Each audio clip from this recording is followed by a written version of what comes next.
Notre chiffre du jour, 1,7%, c'est la nouvelle prévision de croissance de la Fed pour l'économie américaine cette année.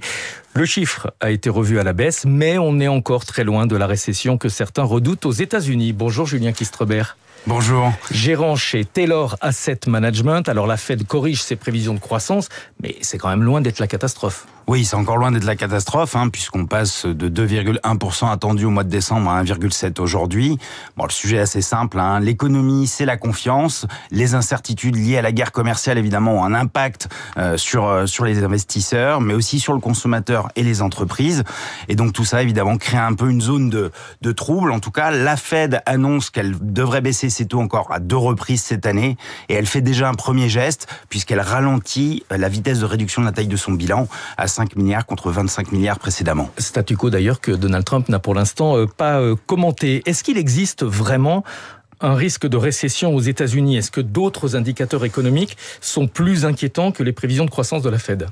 Oui, effectivement, il y a quelques indicateurs qui sont un peu plus inquiétants. On voit la confiance du consommateur qui a nettement baissé, la confiance des entreprises aussi, et puis surtout, ce que le marché regardait, c'est les indicateurs avancés annoncés par la Fed d'Atlanta, qui fait une projection de croissance, qui s'est effondrée, on peut le dire littéralement, avec une baisse de 2,8% attendue pour le trimestre. Alors effectivement, ce modèle est sûrement critiquable, il est notamment fortement influencé par la balance commerciale.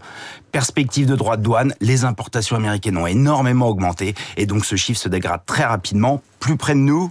Donc hier soir, publication de FedEx qui annonce aussi que le ralentissement économique est en cours et revoit à la baisse ses objectifs pour l'ensemble de l'année. Et puis lorsque les consommateurs américains consomment moins, évidemment c'est un voyant rouge pour l'économie. Alors la Fed a également relevé ses perspectives d'inflation. 2,7% pour cette année. Là encore, ça n'est pas une catastrophe, mais forcément c'est une prévision, on se dit, très incertaine, puisqu'on ne sait pas exactement jusqu'où Donald Trump ira réellement sur la question des droits de douane, qui, on va le rappeler, par nature, sont inflationnistes. Oui, tout à fait. Le sujet sur ces droits de douane, c'est qu'ils ont deux effets, évidemment. Il y a cette inflation, mais il y a aussi le ralentissement économique. Donc tout le débat est de savoir laquelle des deux forces va être le plus fort. Aujourd'hui, le marché a une vision peut-être quand même un peu moins pessimiste sur le côté inflation et plus pessimiste sur la croissance. On a vu les taux longs américains fortement reculer dans cette perspective en se disant que finalement le ralentissement économique serait plus fort que l'inflation. Pourquoi ?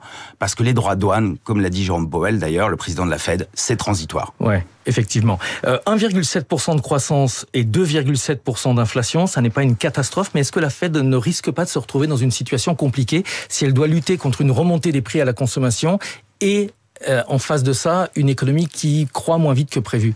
Effectivement, c'est le fameux risque de la stagflation. Alors on en est loin. On en est loin, mais c'est ce risque-là en tout cas qui est en vue.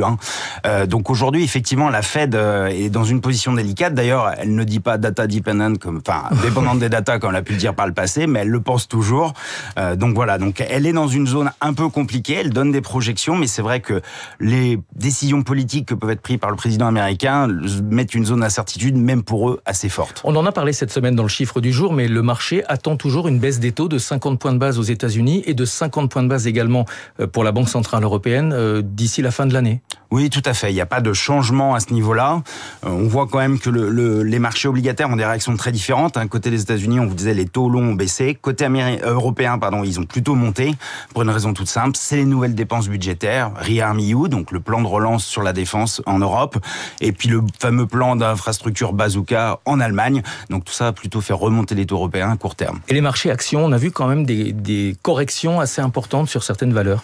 Oui, tout à fait. Notamment aux États-Unis, on est revenu en dessous du niveau au moment de l'élection de Donald Trump. Donc on voit bien que tout l'enthousiasme lié peut-être à la première version de Trump qui avait mis les baisses d'impôts en priorité se sont estompés aujourd'hui. Et ce qu'on regarde, c'est vraiment cette guerre commerciale, sachant que les baisses d'impôts ne sont pas encore dans son agenda. Est-ce qu'on peut en profiter en Europe du coup, si les marchés américains baissent ? C'est-à-dire en tant qu'investisseur ? Oui. En tant qu'investisseur. Parce qu'on a toujours dit que le marché européen était en retard par rapport au marché américain. Alors le retard a déjà été en partie refait, puisque les marchés européens ont bien profité de ces plans de relance. Je pense qu'il faut plutôt commencer à regarder le marché américain. Alors il y a encore 15 jours, 3 semaines à attendre, parce qu'il va y avoir les annonces de guerre commerciale. On avait aussi que Trump pouvait être un peu plus conciliant apparemment et menacé et pas aller trop loin non plus. L'Europe a envie de discuter, on l'a dit tout à l'heure. Donc voilà, je dirais qu'il y a 2 à 3 semaines un peu troubles encore. Okay. Voilà. Merci beaucoup Julien Kistrebert, gérant chez Taylor Asset Management. À suivre dans un instant la matinale de David Abiker jusqu'à